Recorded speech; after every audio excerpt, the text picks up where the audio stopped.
എന്താണ് ഈ ഒരു ഗട്ട് ബ്രെയിൻ കണക്ഷൻ എന്ന് പറയുന്നത്?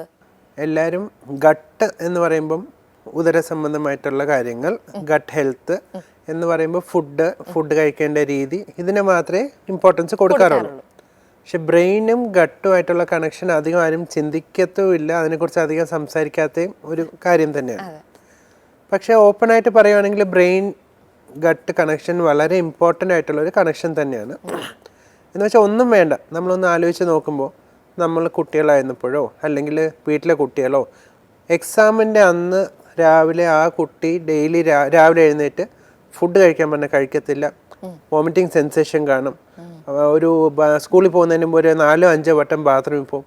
അപ്പോൾ തന്നെ മനസ്സിലാക്കാം, അതായത് ആ ഒരു കുഞ്ഞു പ്രായത്തിൽ പോലും ബ്രെയിനിൽ ഉണ്ടാക്കുന്ന ഒരു സ്ട്രെസ്സ് ആ ഒരു പർട്ടിക്കുലർ ഡേയിൽ പോലും ആ കുട്ടി അത് അത്രയും എഫക്റ്റ് ചെയ്യുന്നുണ്ട്.